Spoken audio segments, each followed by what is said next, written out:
Hello, everyone. Welcome to today's episode of Souls Outside. We're going to get started today talking about our models of the world and how they expand and grow based on our lived experiences.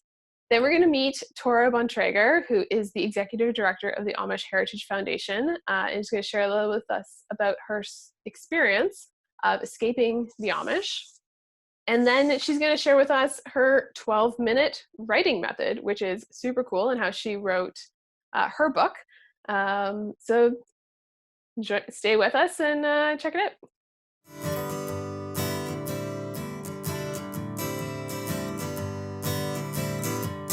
Welcome to Souls Outside, where we're all about finding the trail to stay true to your path.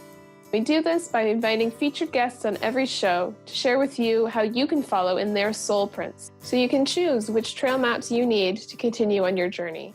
My name is Shannon Pohl, and I'm loving having navigated my own pivot from engineering to now being a master results coach and hypnotherapist, plus a forest guide who loves getting outside so we can learn from the nature, foster stewardship, and really amplify our successes by being outside in nature. I'm so excited to have you join today's episode. Welcome to Souls Outside. Hello, welcome to today's episode of Souls Outside. I'm really excited to be introducing you to Torah Bontrager later today, who's the executive director of the Amish Heritage Foundation. And I will say it has a fascinating story and life experience. Not just a story, that seems to diminish it, life experience that I think is really important for all of us to really shake up our models of the world a little bit, which is what I wanted to talk about today as introduction to today's topic. Because Torah is someone who escaped from the Amish, and you'll hear about her story when we bring her on. And when I first met her, I read a lot of things. Historical fiction is one of my favorite topics, and I say that as segue into and stories of other cultures, other groups of people that are different than me. So I have my experiences, and I'm always fascinated to learn about the experiences of others. So whether it's from a historical perspective and where we come from, or from just in today's world, like real stories. How are real people experiencing life? Whether it's a novel or a memoir or whatever, how are other people experiencing life? I find it, as I believe I said in the first episode, I find it really the best way to, put up that mirror for me to reflect against of like, oh, like how does this resonate with me? What can I learn from it? Am I like that? Am I not like that? Do I want to learn from that? Just really, I like it. I like that way of learning, of exploring and engaging with other stories and experiences. And so with, in terms of the Amish or other cultural groups, I did live in Pennsylvania for a few years when I was little, like 5 to 9. So, and one of our school field trips was into Lancaster, Pennsylvania, where there is, honestly, I know it's an Amish community. I also know that there are differences between the different communities, and I don't know what this particular difference was. However, that was a school field trip, was going into Amish country, and we rode on a train, and we went to a museum or cultural center. I'm not sure. It was in, I think, grade 1. Anyway, so it was about kind of experiencing that life a little bit, or not experiencing it, but dipping your toe into saying that you could experience it. Anyways, so I've always been aware that there are other cultures within our own space that are choosing to live differently than what most of the population is. And I've read about other fundamentalist groups as well. And I've read about them both as memoirs and from people who have talked to them and are writing about them. So I just think it's fascinating because everyone has a different experience and different life. And that's where kind of wanted to open up this conversation about people's models of the world, because where we come from impacts who we are and where we're going. without defining us, because we always have choice to choose differently. And so that's where, when I first met Torah, well, honestly, at summer camp, we were at a camp for entrepreneurs. It was awesome. And I heard about her and her story. It just really opened up that there's so much more that I don't know that is new to me about the realities of living in a more restricted culture and space. And she shared a lot about how their education system is very limited in that fundamentalist? It might be the wrong word. Um, she'll mention it in her interview a little bit, but the religious groups have a right in the United States, at least, to limit the education of their children in their communities, which I was shocked at. It was very much outside of. I mean, I was aware that there was limited schooling, however, didn't realize that they were still using textbooks from, I think, the 50s. And I don't think they talk about anything, or like the science is very, very limited. Um, Anyways, and so like especially coming from an engineering background, we started talking about how like opening up this education because um, it's side changing a little bit, but opening it because it's when we have limited access to education, there's limited things that we can know. However, even though her education was limited, her drive and her desire to do more with her life was not. She, in her model of the world, there was enough of this desire to do more, to see more, to question everything else that was outside of her small community, that she made that decision, took that leap of courage to change her lifestyle and to change where she was living. And as she shares a lot more in her book that she'll mention later today, a little bit today, when she came out of that community, it was such a culture shock because it was a different culture, and her model of the world had been quite limited in the community, and so it was all about expanding it and embracing different when she was in the city and around more people, and just in our for most of us in our normal society. And that's just what I wanted to think, because it's as I listen to her as I listen to her story, and every time we talk I learn something new or think about it in a different level, because it's just so different. And I think that's where there's such value in hearing from people whose lived experiences are so different from ours, because it really forces us to reevaluate and shake up our model of the world. And when I say model of the world, I mean like how we have constructed how we perceive and experience life, because we all do that differently. We all have all of our experiences, and this is something that I know I delve into deeper on in other places. Today we don't have the time, but everyone has different things, and my life is my life. My truths are my truths, and they're going to be different from yours, and that's totally okay, and that's amazing. And it's by sharing with each other that we're able to expand and grow and think differently and evolve our ideas, or change them, or even just or ground deeper in them as we experience new things. It's not always about changing it. It's maybe grounding in deeper, and rooting deeper in things we know to be true, as it's expanded on, or however we're experiencing it. So just something that I wanted to share as we go into today's topic is this is just this model of the world, and that everyone has a different place they're starting from, a different set of foundational experiences that we're starting from, so that as we navigate this world together, we're all coming from different places, and keeping this open-minded, compassionate place of how are we experiencing it? How is that going? Um, Listening with open minds and hearts, seeing how it lands in us, and then being curious or inquisitive about how we're reacting to it, as we learn and grow. And so I think I'll leave it there for today. Yes, I'm excited that Tora is here to chat with us, so we can all expand our models of the world a little bit more.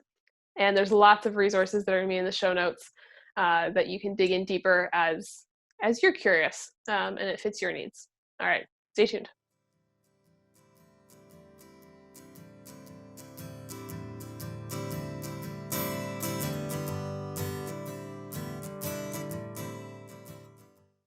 right. Hello, everyone, again. And I'm so excited to introduce you to Torah Bontrager, who's the executive director of the Amish Heritage Foundation. And while we usually leave this kind of thing to the end of our episodes, I just have to say you need to get her book because there's no way we're going to go through all of the awesome that she has to share in today's segments. There just isn't enough time for all the awesome she has to share about leaving the Amish and navigating it, now empowering other people, both who are leaving the Amish and also just want more education in their lives. And before I ramble some more, welcome, Torah, and we're so excited to have you. Thank and you I so think, much.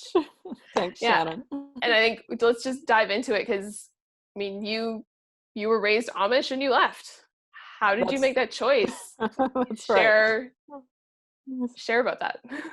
So I was 15 years old when I literally escaped in the middle of the night from my Amish family community, parents, anything, the only world I had ever known. And I like to use this sort of imagery. It was like crash landing onto a foreign planet. Imagine going to Mars on a one-way ticket, but not even knowing any of the conditions of Mars.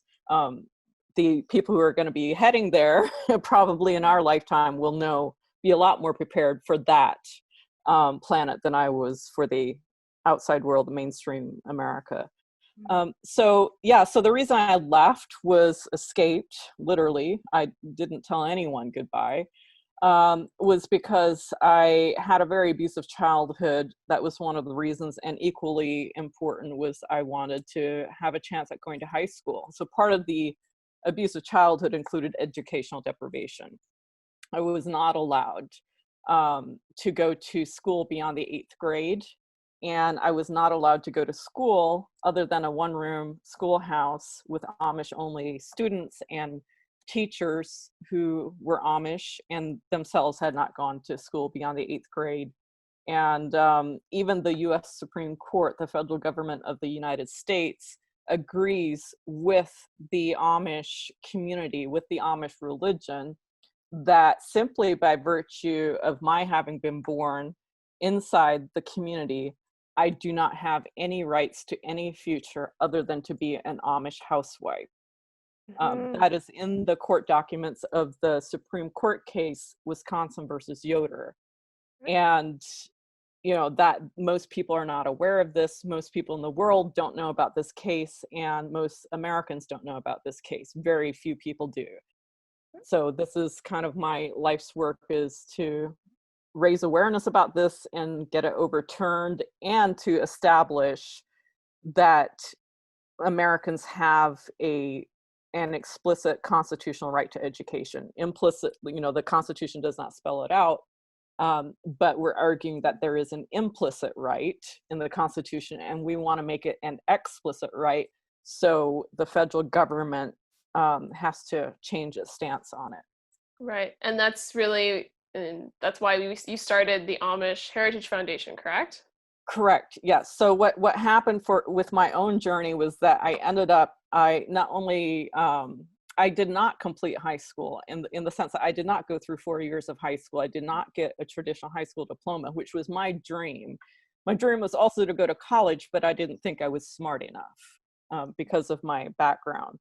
And because of just the fact that I was a little bit older, and I was 16 as a first year high schooler, and my guidance counselor said, well, why don't you get your GED, or high school equivalency diploma, which is like a GED, similar to it at that time, and go on to college, so you would be done during your second year of high school instead of several more years. And I just did not think I was capable of doing that. And but he sold me because I would only have to go to school in the mornings, and I could keep my full-time job. I worked a night shift at a cheese factory in Wisconsin, had my own apartment, and went to school in the mornings. And so that's how I did that for the first semester. And then the second semester, I wasn't 18 yet, and my guidance counselor says, hey, sorry, you have to stay in school. You're not done with school. You can either go to pick any high school class you want. You don't have to do the homework. You can fail it because, hey, you're not going to college anyway, right? You just have to show up for legal reasons. Or you can go to the community college. It'll be paid for. You can take a class. And again, you can fail it because you're not going to go to college, right? Um, you just Oh, have to guidance be in counselors. school. Yes. So I decided that I wanted to go to community college because I would only have to go several times a week. It was like, a regular college class, and I could call my professor by their first name. I would not have to call them Mr. or Mrs., which I rebelled against because I'm like, I'm an adult. Like, I escaped in the middle of the night, made that decision. Like, I'm on my own 100%. Why do I have to call the teachers Mr. or Mrs.? Like, that just went against everything. I'm like, I'll go to that college, take that community college class. And I took an English writing class. English is not my first language. I speak Amish as my first language. And that gave me the confidence that I could handle college. So I wasn't, afraid of science and math like I was of the writing courses in college. So I did not have any science at all in Amish school. We're forbidden from that. So I didn't even know what H2O meant. But I did well in chemistry in my first year of high school chemistry. I just have a mind for that. And in Amish school, as an 8th grader, I taught myself algebra out of the back of the math textbooks. We were not allowed to learn math except for arithmetic, which does not include algebra. And I knew I was going to go to high school, if at all possible, and that I would need to know how to do algebra. So I taught myself. Very cool. And so I'm so really noticing. Go ahead. And like the self-teaching and the interest in English language, I'm going to say, is going to feed into what you have to share with us in a couple minutes with your 12-minute writing technique, which I'm super excited to learn since I'm in the process of writing my own book as well. So yeah, I think just before we get into that section, you shared a little bit about how nature was your primary mother growing up, and I'd love for you to share a little bit about that with our listeners. Yeah, so I had a very, very loving early childhood from birth to age 3. I was born on a farm, my grandparents' farm, in a house adjacent to the big house. So I would be sent over to my grandparents' house with 6 aunts and uncles who weren't married yet, and I would be with them all day. I would basically only sleep at the little house at my parents' house at night. I didn't realize until I was 3 years old and we moved to a different state away from all relatives that my mother really did not want me.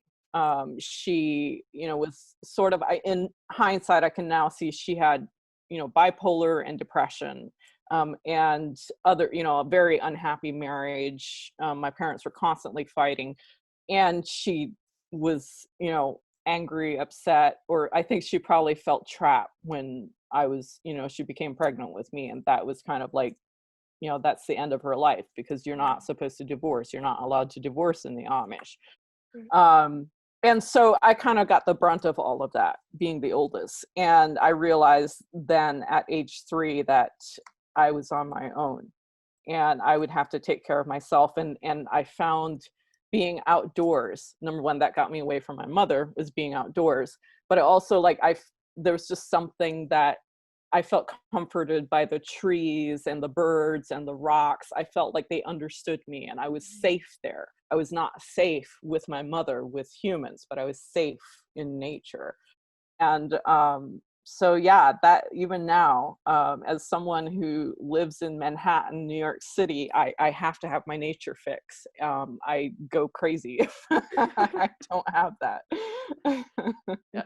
And that's, I think, I know I can relate to that living in Toronto, I choose to walk through parks sometimes just to get a little bit of tree time when we're out walking more.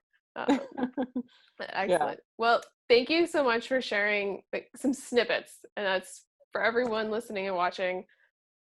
There's snippets. There's so much more amazing to the story, and to dive in deeper. Torah has her book, An Amish Girl in Manhattan, with just, the links are down, and I think links are in the notes. And I believe you're offering. There's a way to get one chapter complimentary, as even a bigger sneak peek before getting the whole book. Or you can get 3 chapters actually if you just sign up for each. you Okay.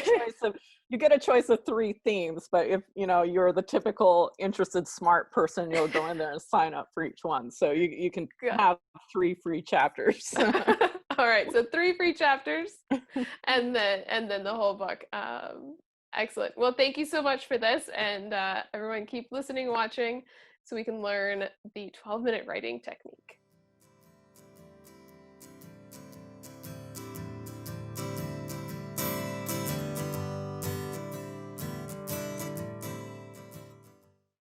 All right, welcome back, everybody. So we still have with us today Torah Bontrager, who's the executive director of the Amish Heritage Foundation and author of An Amish Girl in Manhattan.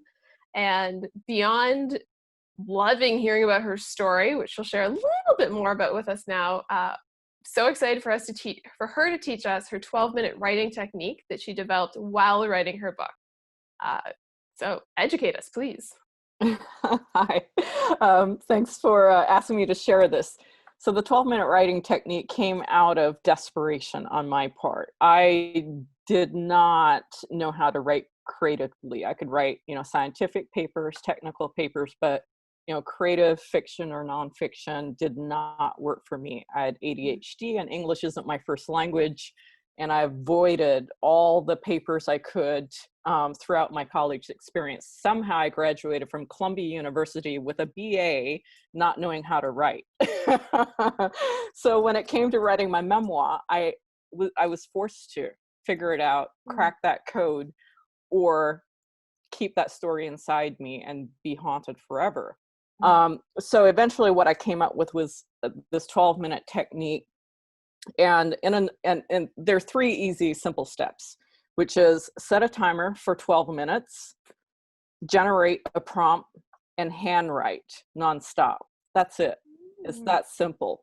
But you have to do it every day, and you have to do it precisely that way. It has to be handwritten.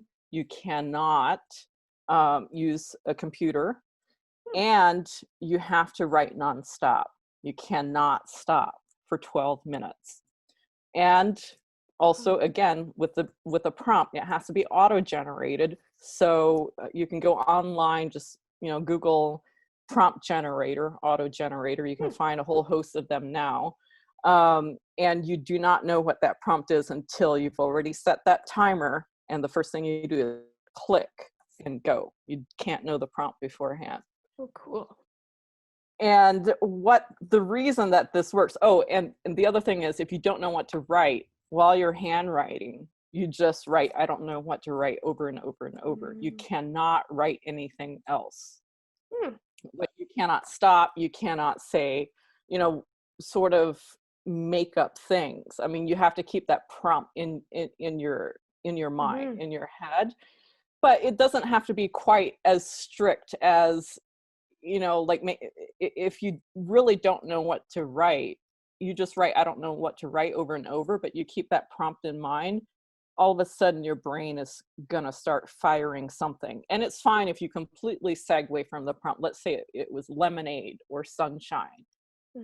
Whatever content you generate doesn't have to have anything to do with lemonade or sunshine. It's just that what's happening is that your thinking mind shuts off and your creative inner muse takes over. And that inner creative force is what guides what comes out of your hands. And the way to kind of like get to becoming very proficient at this, or very like delighted by the process, is that you do it for 30 days. So that's always the challenge that I give everybody when I've taught this in the past. I haven't taught it for a while, so but even in 7 days, like my challenge is do it for 30 days. 12 minutes a day, you sit there and you write. And I don't care if the only thing you write for 30 days is I don't know what to write. I will guarantee you you're going to have content other than that by the end of 30 days. But even within 7 days, I've done this challenge, run, probably about 50 people through this.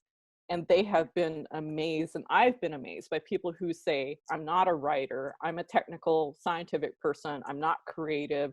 It doesn't matter what you think you are or aren't, or whether or not you've had experience writing creatively. At the end of 7 days, you're going to have your mind blown at the kind of content that comes out. And this is how I've written my entire book. The book that you see there is all handwritten. I have evidence of it. Every single first draft of the chapters are handwritten. And the things that I've learned about myself, or the purpose of the story, what's the hidden message in the story? It's not always what you think it is. In my experience, that entire book, I sort of like understood the general kind of messaging I wanted, or what I thought the lessons were, the hidden messages.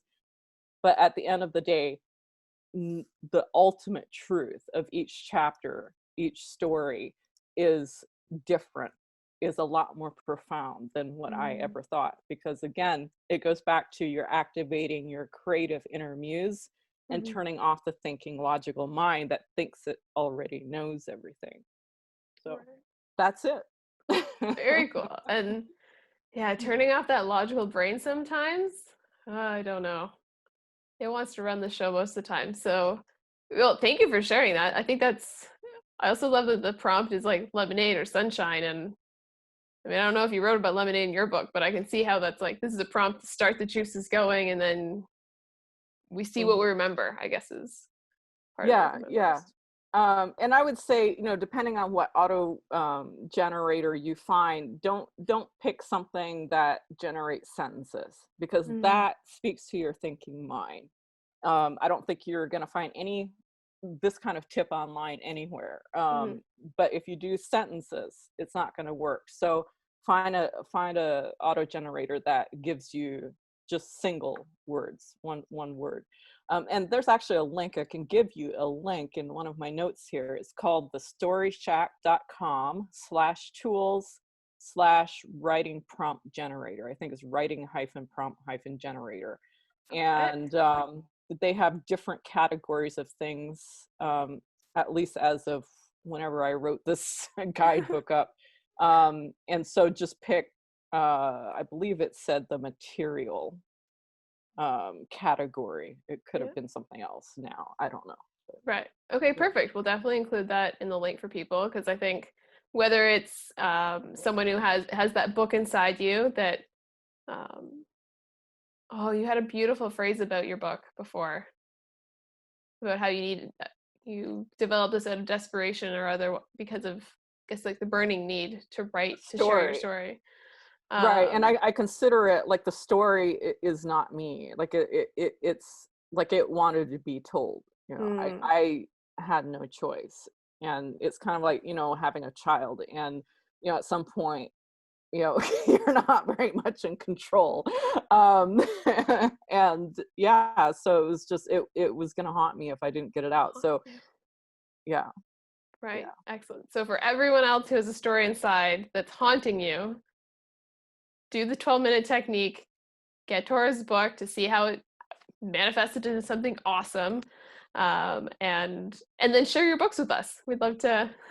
I'd love to know what you end up writing from this. That would be really cool. Yeah, for sure. Yeah, if anyone's listening to this who wants a little guidance or help with it, or finds it successful, I would love to hear about it. Just reach out to me. There's even a chapter in the book, in my book, about this 10-minute writing thing. So very cool. Yeah. Excellent. Well, thank you so much for joining us on our show today. All the links will be in the show notes related to this. Final plug: get the book, read the book, educate yourself about Torah's experience, Amish experience, just expanding our brains, and then use the technique. So thank you again for coming on our show, and I'm just excited to keep reading more. Thanks so much for having me, Shannon. Thank you for joining us today on Souls Outside, and we hope you enjoyed walking in our featured guest soul prints as much as we did.